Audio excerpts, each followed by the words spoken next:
What's crack-a-lackin', Wages World crew? What's crack-a-lackin'? Hey guys, yeah, this should be a fairly short one. I don't want to keep you guys here on a Friday night very long, but we've had a couple big blasts on the sun, and just like I was talking about yesterday, it's put us close to a radiation storm, and we still could get there. So I'll let you guys see that here in just a second.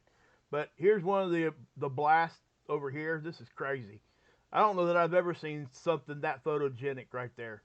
I'll show you some more imaging of that too as we get moving. Right here is proof of the proton storm. Watch it hit the poles. See that? That's in the D region, and that's a proton storm, basically radiation, and it's from that big blast. Yes, all the way over there on the side of the sun, and I'll go into more detail what that means. Here is that blast right there. Let me scroll down here. This is NASA's version of the Enlil spiral. There was actually a couple separate, there was two different blasts. This one and then another one. You could see it cross our IMF line, and I was talking about that last show. We'll go more into detail. Here's the size of this blast compared to Earth.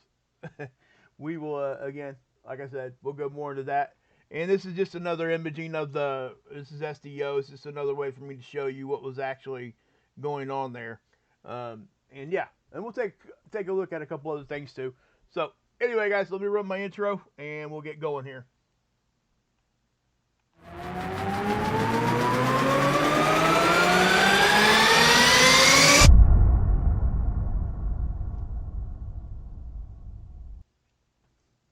All right, guys. So yeah, thanks for being here. If you guys could do all the YouTuber things, and like, share, subscribe, do all that kind of stuff. But yeah, so we've had this big blast over here.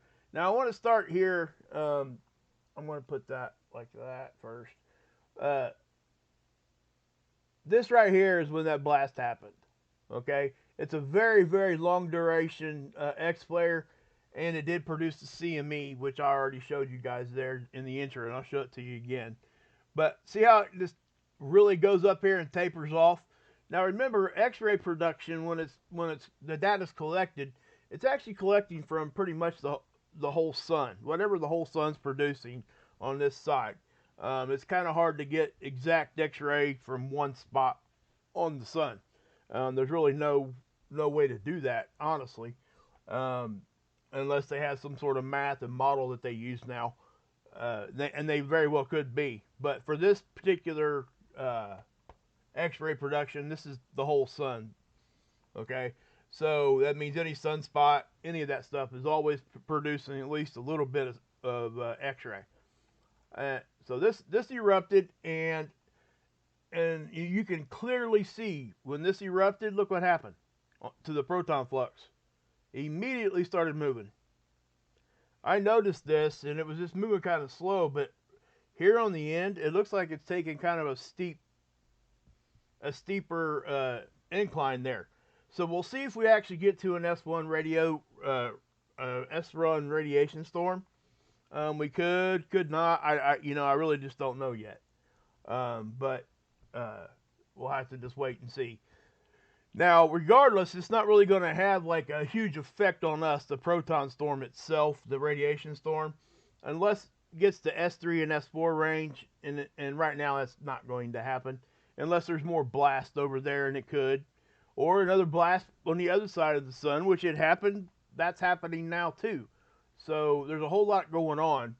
Now, what we're looking at here, this is that incoming sunspot that did those blasts yesterday, that direction. Now, let me go ahead and just put this into motion. That's where it was at yesterday, and here it is today. So we're getting a better look at that. Now, if what it did yesterday happens when it's over here, we're going to be having some very, very big geomagnetic storming if that happens, because it will hit us, and we will see it. Now, this sunspot here is the one that's producing the X-rays and those blasts on the other side of the sun. So, yeah. Anyway, so it did cross our IMF line. So let me show you what that means. This is that initial blast, right? So I showed you guys yesterday this dashed line. This is Earth. This is the sun. You can even see it move our IMF line on the side cut. Right? That's our connection to the sun. So when something blasts off over here and it crosses our connection to the sun, because when we are looking at this, here's the sun again. This is the 304 angstrom of light. It's extreme ultraviolet, and this 304, it's ionized helium. It's looking at a specific gas. That's how we get different visuals. But we're really connected to the sun on this side of the sun. We're not right here in the middle. Okay? So this thing kind of loops out, and it's very evident from, and everything in the solar system does that because of the Enlil spiral phenomenon. So I'm not going to get into what that is, but this is actually called the Enlil spiral model, CME model. Okay? Notice how everything is connected. So even the satellites, like I say, I'll say it again. If you were naked floating out in space, your left butt cheek would be connected to the sun. Everything is connected to the sun magnetically. And that's just a fact. But as you see this blast off, you see how it moves our line. Now yesterday the CME that blew off was kind of more so this direction. Still on the side, and I told you guys if it had happened where this one did, it probably would have hit our IMF line, our interplanetary magnetic field line, again, our connection to the sun. Then it would filter those protons back to us. And that's exactly what's happening right now. And it's very evident that that's happening just by this. The flare happened, CME happened with the flare, and the protons moved at the same exact time. Now we also have further confirmation of that if we go down here and we look at the D region, like I showed you guys during the little, I guess, I don't know, prequel. But yeah, so you can see this happening. Now you're going to be able to see the flare too. That's the flare. Okay? Notice that it really didn't look that strong because it wasn't. Well, we didn't get the x-rays from it because the sun was occulting the sunspot. And what I mean by that, I should have explained that before I moved off of this. You can see right here where the majority of the x-rays being produced is actually the sun's blocking some of the x-ray from getting to Earth. So this was a very much a way bigger flare than what we're able to count it as. Okay? It just, we didn't get the x-ray because the sun's actually in between us and that sunspot. The sun itself was kind of blocking some of it. So anyway, that right there is one of the first. Well, was that the first one? Maybe. Yeah, I think that's the first one. So I'm going to click it to the next CME. Now check this out. Let it reset. That's the second one. Almost from the exact same spot and almost at the same time. If you look down here, you can see that down there on the bottom, 12:23. So if I take it back, 11:31. Not even an hour apart, these two big massive CMEs happened. So, and both of them kind of crossed our IMF line at least a little bit. So that's probably why we're getting this the proton increase here at our planet. All right. But again, if it does give us a, if we do continue that uptick of protons, there's the flare, and then boom, you start seeing the protons hit. It's about 20-minute delay. Protons get here in about 20 minutes. Anywhere 20 minutes to an hour. X-rays here almost immediately. It's here in 8 minutes because it's moving at the speed of light. Okay? But the CMEs from these are, I'm looking at this, and if you look at this second, that one right there, I think, is that the second one? Nope. Let's look at the second one here, because it does appear that, was that the second one? So it would have been the first one. Okay. So the first CME does actually have a chance, if you look at this thing, it could give us a little side swipe. All right? So we have to keep that in mind. And yeah, so I just put this one here so you guys can kind of see the scale of Earth and where the sunspot was and the eruption, how big that stuff actually is. It's impressive. It really truly is. So, but check this out. Watch what I've never seen this before ever. Okay, so there it is right there. It's erupting, and if I keep going, watch what happens. And this one just isn't as clear as the other version. Let's go over here and see if we can't catch it here. Yeah, we'll be able to do it here.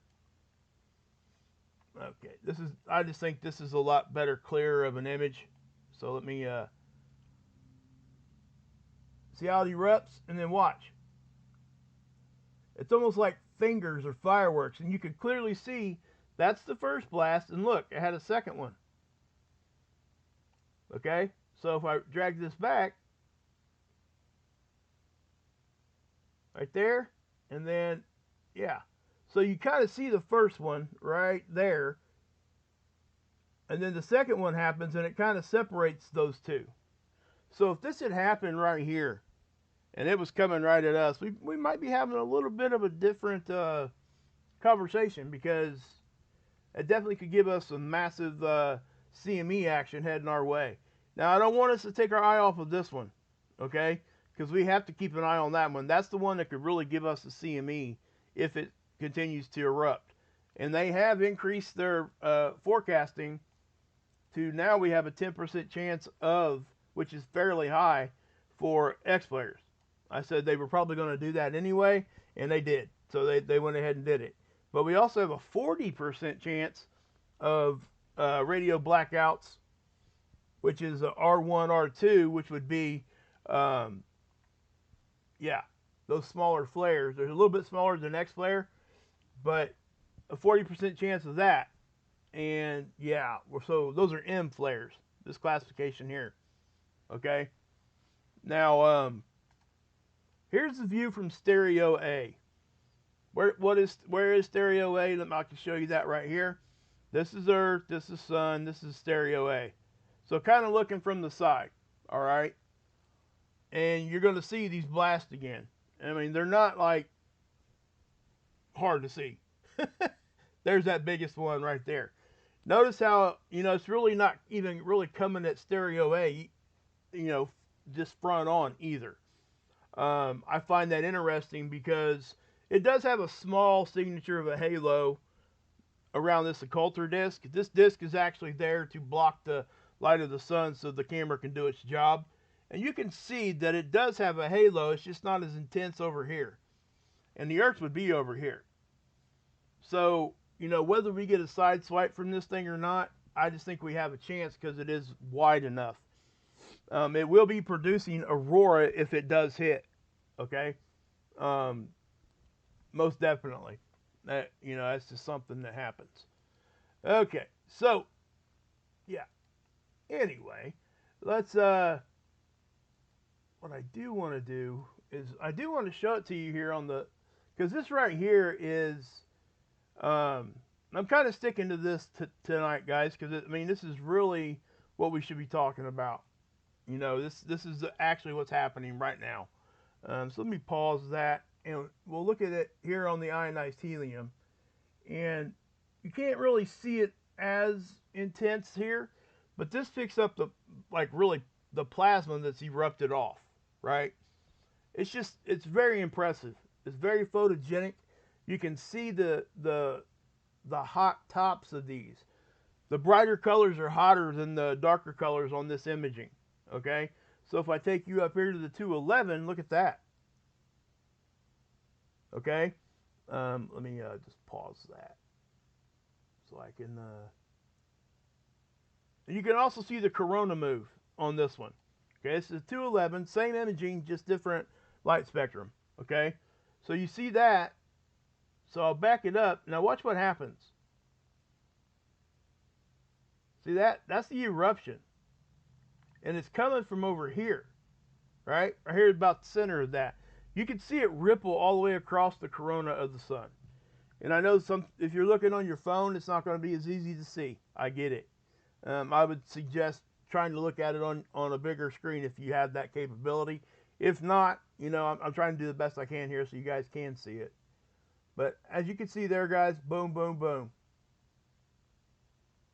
Right there. You can even see it up here. It's just impressive. It's a very impressive eruption. We don't always get these photogenic looks of this. And the reason why this is so photogenic is because the sun isn't the background. Space itself is the background, and we're able to see this really well. Again, we wouldn't be able to see it like this if it was right here, but it would be actually more, how can I say this? Well, it would affect us more if it was here. I'll just say that. That's probably the best way to say it. All right. Now, okay. Over here at Dr. Tony Phillips, this is spaceweather.com. He's talking about flares too, but he also talked about, he's got some pics over here of flying through the moon's shadow. This is pictures from a plane during the solar eclipse. Okay. I'm not going to sit here and stay on this because I want you guys to go give him the traffic. And, you know, I'm not sure who took this. I want to give them credit here too. Well, you can see down here the name. So if you would go over here and just check this out, click on this a couple times, and, you know, just visiting the page actually helps him keep going here. You know, got to keep the lights on over here at this web page. Anyway, but that's a very cool thing.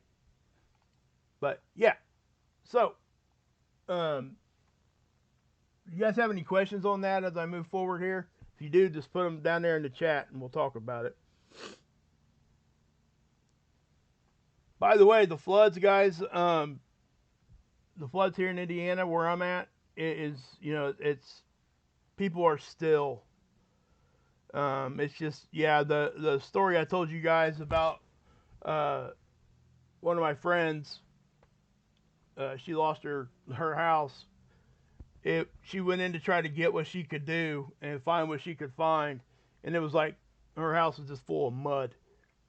But remember I said that she had saved some of the hair from her brother from his funeral a couple years ago? She actually found that. So I wanted to spread that good news to you. That's something good that came out of that. She actually found that. I mean, that's important to her.